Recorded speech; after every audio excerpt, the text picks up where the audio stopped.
ហេតុអ្វីបានជាជប៉ុនមិនខ្លាចចិនជ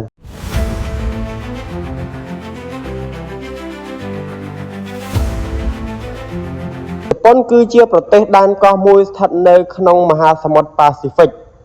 បើសិនបើយើងប្រៀបធៀបរវាងប្រទេសនេះទាំងកម្លាំងយោធានិងកម្លាំងសេដ្ឋកិច្ចនិងទំហំផ្ទៃដីគឺថាប្រទេសចិនមានទំហំទាំង3នេះហាក់បីដូចជាធំជាងប្រទេសជប៉ុនទ្វេដង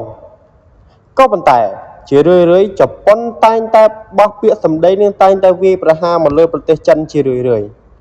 ប្រជាជនចិនច្រើនជាងប្រជាជនជប៉ុន11ដងហើយផ្ទៃដីធំជាងប្រទេសជប៉ុនជាង25ដងបើប្រៀបធៀបរវាងកម្លាំងយោធាប្រទេសចិនស្ថិតនៅលំដាប់លេខ2រីឯជប៉ុនស្ថិតនៅចំណាត់ថ្នាក់លេខ10ឯណោះថាតើមានហេតុផលអ្វីខ្លះដែលបណ្ដាលឲ្យប្រទេសដែនកោះមួយនេះមិនដាច់ញញើតជាមួយនឹងចិនដែលជាមហាអំណាចរបស់ពិភពលោកនោះ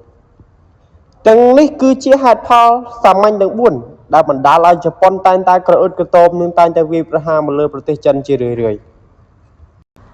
ហេតុផលទី1គឺកម្លាំងសេដ្ឋកិច្ចនិងបច្ចេកវិទ្យារបស់ជប៉ុនត្រូវបានគេទទួលស្គាល់ថាជាបងធំនិងជាមហាអំណាចសេដ្ឋកិច្ចក៏ដូចជាបងធំនៅក្នុងវិស័យបច្ចេកវិទ្យា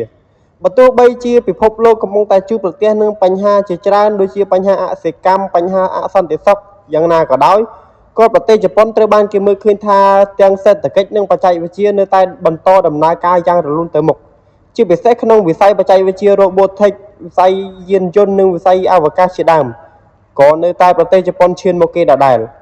ហើយអ្វីដែលសំខាន់បច្ចេកវិទ្យារបស់ជប៉ុនត្រូវបានគេទទួលស្គាល់គុណភាពទូទាំងពិភពលោកនិងត្រូវបានចែកចាយទៅទូទាំងសកលលោកហេតុផលទី2គឺសមត្ថភាពយោធាប្រទេសជប៉ុនមានកងទ័ពដ៏រឹងមាំជាមួយនឹងថវិកាការពារជាតិដ៏សន្ធឹកសន្ធាប់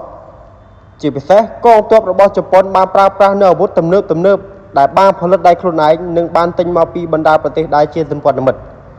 កងទ័ពជើងទឹកកងទ័ពជើងគោកនិងកងទ័ពជើងអាកាសសុទ្ធតែជាកងទ័ពដ៏រឹងមាំរបស់ប្រទេសជប៉ុន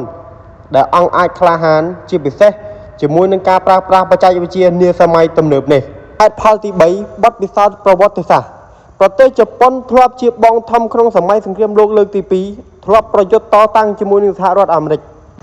និងធ្លាប់ប្រឡូកចូលក្នុងសម័យសង្គ្រាមនៅក្នុងប្រទេសវៀតណាមប្រទេសឡាវនិងប្រទេសកម្ពុជាហើយថែមទាំងបានវាយលុកលុយដល់ប្រទេសចិននិងថែមទាំងបានដាក់អាណានិគមទៅលើប្រទេសចិននាចន្លោះឆ្នាំ1937ដល់ឆ្នាំ1945ព្រោះតាំងពីនេះបានបញ្ជាក់ថាជប៉ុនគឺជាជាតិសាសន៍មួយដ៏ខ្លាំងតាំងពីសម័យមុនមកម្ល៉េះទី4សម្ព័ន្ធនិមិត្តជាមួយនឹងប្រទេសមហាអំណាចប្រទេសជប៉ុនមានសម្ព័ន្ធនិមិត្តជាមួយប្រទេសមហាអំណាចដូចជាកូរ៉េឥណ្ឌាអូស្ត្រាលីបារាំងអង់គ្លេសនិងជាពិសេសគឺបងធំសហរដ្ឋអាមេរិកដែលជាឆ្អឹងខ្នងរបស់ជប៉ុនបានគ្រប់គ្រងជប៉ុនទាំងវិស័យសេដ្ឋកិច្ចជាពិសេសគឺវិស័យយោធាដែលធ្វើឲ្យជប៉ុនក្រអឺតក្រទមនិងថែមទាំងមានអំណាចនៅក្នុងដៃផងដែរតើអ្នកគិតថាប្រទេសចិននឹងអាចវាយប្រហារជប៉ុនដែរឬក៏យ៉ាងណា